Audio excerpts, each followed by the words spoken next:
샬롬. 오늘 알레리아 방송 아레오바고 광장에 오신 여러분을 환영합니다. 오늘은 지난 시간에 예고드린 바와 같이 락강의 주체 개념의 두 번째, 결여의 주체라는 개념이 오늘 신앙생활에 어떻게 접목되는지 알아보는 시간입니다. 오늘 성경 말씀은 로마서 7장 23절, 내 지체 속에서 한 다른 법이 내 마음의 법과 싸워 내 지체 속에 있는 죄의 법 아래로 나를 사로잡아 오는 것을 보는도다. 네. 이것이 바로 바울의 결여입니다.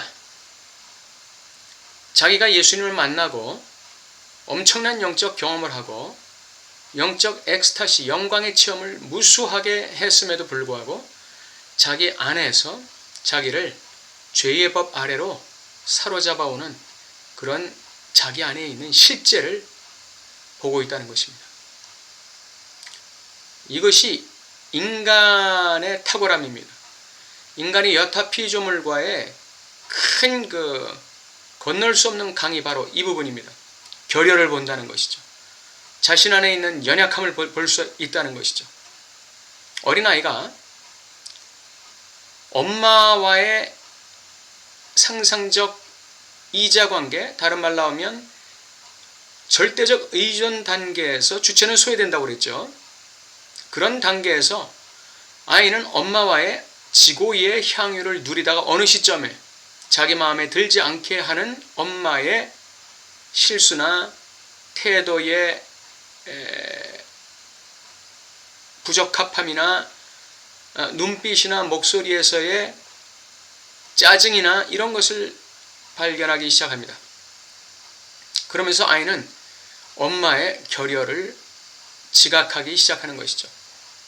아, 엄마가 완벽하고 전능한 존재인 줄 알았는데 엄마도 나의 그 욕망을 만족시키기에는 턱없이 부족한 존재구나. 엄마에게도 구멍이 많구나. 결여가 많구나. 이것을 아이가 깨달을 때 아이는 어떻게 반응할까요? 그걸 결여를 메우려고 자기 자신을 엄마의 기쁨조로 헌납합니다. 그러면서 다른 한편으로는 엄마의 결여에 자기 자신의 결여로 응답하는 것입니다. 이건 무슨 말이냐면 엄마가 결여가 있다면, 엄마가 부족하다면 그러면 나는 뭐지? 나 역시 부족한 존재 아닌가? 왜? 내가 완벽하고 전능한 엄마로부터 에너지를 공급받고 사랑을 공급받고 은혜를 공급받고 살고 내가 만족한 상태에 영원히 있을 줄 알았는데 나를 만족시키는 엄마의 결여가 있다는 거예요. 부족함이 있다는 거예요. 연약함이 있다는 거죠. 무기력함, 무능력함이 있다는 거예요. 아이가 그거를 깨닫는 순간에 그 느끼는 좌절감이라는 것은 말할 수가 없습니다. 그러나 그 좌절감을 느껴야 돼요. 그 좌절감을 느껴야 거기서부터 다시금 새로운 성장의 에너지가 생기는 것입니다. 그러므로 이 아이가 엄마와 분리되는 과정에서 반드시 엄마의 결여를 발견해야만 거기에 자기의 결여를 얹어서 중첩시켜서 바로 인간은 결여된 존재구나. 인간은 나를 만족시키는 타자란 이 세상에 아무도 없구나. 라는 것을 깨닫고 자기 자신의 유일무이함, 자기 자신의 독자성, 자기 자신만의 주체성을 향해서 달려가게 되는 것, 이것이 바로 결여의 주체가 지향하는 방향이에요. 이것이 신앙생활에 접목되면 어떻게 될까요? 소외된 주체 시절에 하나님을 절대적으로 의존하고 있던 시절에 하나님의 응답도 빈번하고 하나님의 사랑이 바로 내 곁에 있는 것 같고 날마다 순간마다 하나님의 목소리 음성이 들리는 것 같고 기도하면 응답되고 하는 그러한 절대 의존기 소외된 주체의 시절에 어느 순간에 하나님의 응답이 뜸해지기 시작하는 것입니다. 기도해도 불러도 응답 없는 하나님, 간구해도 해결해 주지 않는 하나님, 어느 순간부터는 그런 하나님이 지각되기 시작하는 거예요. 있는지 없는지 내 곁에 계신지 안 계신지 의심스럽고 믿을 수 없는 하나님, 이런 하나님에 대한 의혹과 의심과 불안이 주체를 사로잡을 때, 그때 주체는 어떻게 할까요? 믿음이라는 절대적인 하나님과의 관계 구조의 핵심으로 들어가게 되는 것이죠. 지금까지는 하나님과의 관계 구조의 핵심은 뭐예요? 응답받고 치료받고 소원이 이루어지고 기도하면 딱딱 제까닥 하나님께서 기도를 들어주시는, 그것이 내가 하나님과 관계하는 구조의 핵심이었어요. 그러나 이제는 그게 없단 말이죠. 기도해도 불러도 외쳐도 대답 없는 하나님, 내 곁에 계시지 않은 것 같은 의심스러운 하나님, 도대체 이유를 알 수 없는, 정체를 알 수 없는 그 하나님을 지각하면서 나는 내 안에 영적 결여를 느끼게 되는 거예요. 어떤 영적 결여죠? 하나님도 나를 만족시키시지 못하는구나. 하나님도 나를 완벽한 향유 가운데로 인도해 주지 못하는구나. 이런 결여를 발견하게 되는 거예요. 그런데 신앙 주체는 그러한 영적 결여 속에서 어느 방향으로 나가느냐?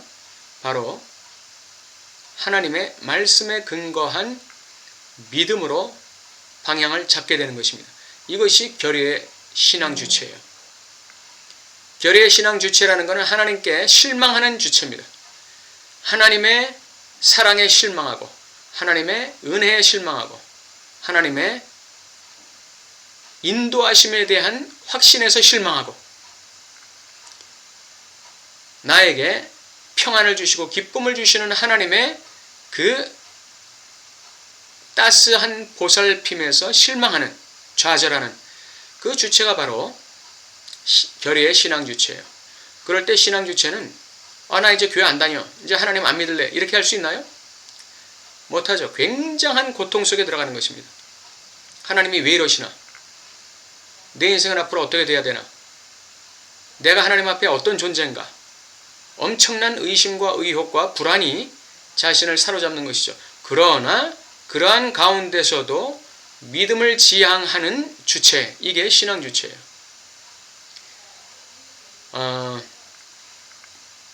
피히테라는 그 철학자가 있어요. 자기 재귀적, 자기 한정 이론을 핵심적으로 강조한 철학자입니다. 이 피히테라는 사람이 뭐라고 말했는지 한번 들어보세요. 피히테적 무한성은 행위하는 무한성, 주체의 실천적 참여의 무한성이다. 인간의 행위하는 무한성은 직접적으로 자기 자신의 유한성에 대한 경험에 근거하고 있다. 이렇게 말하고 있어. 자신의 무한성은 유한성에 대한 경험에 근거하고 있다. 이렇게 말하고 있는 것입니다. 그 다음에 또 뭐라고 말하는지 한번 들어보세요. 장애물에 부딪히는 것, 따라서 우리의 유한성을 잔혹하게 깨닫는 것, 그 자체가 또한 우리 자신 안에 있는 무한성을 우리 존재의 핵심에서 우리에게 끊임없이 떠오르는 무한한 의무를 인식할 수 있도록 해준다는 것이다. 우리 안에 있는 무한성이라는 것은 우리 안에 있는 유한성을 처절하게 깨달을 때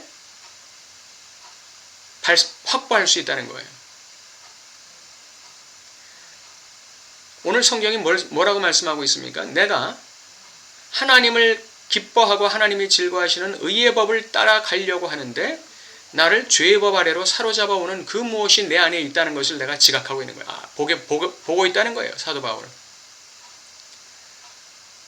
우리가 끊임없이 영적으로 고양되고 성화되어 가기 위해서는 끊임없이 나 자신의 죄성, 유약함, 모자람, 어리석음, 무능력함으로 끊임없이 들어갈 때 우리는 하나님 앞에 무한히 근접할 수 있는 그러한 신앙 주체가 될 수 있다는 거예요. 사도 바울이 위에서 부르신 부르심의 표대를 향해서 달려간다고 했잖아요. 그것은 단순히 소명의 표대만을 의미하는 것은 아닙니다.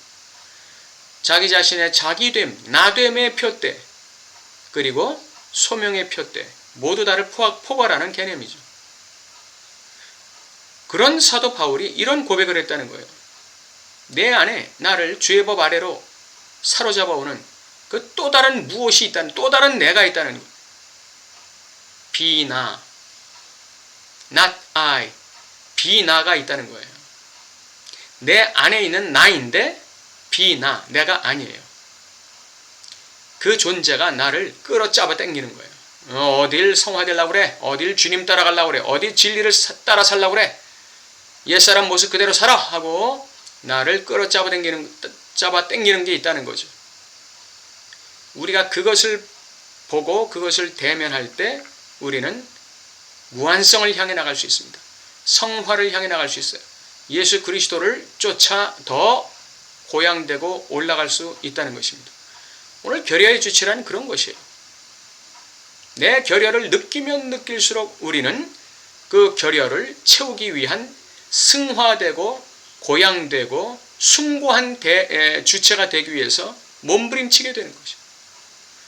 내가 내 결여를 느낄 수 있다는 것, 내 결여를 지각할 수 있다는 것, 내 결여를 대면할 수 있다는 것, 내 결여를 볼 수 있다는 것이 얼마나 커다란 하나님의 은혜이요 축복이라는 사실을 오늘 강조드리고자 합니다.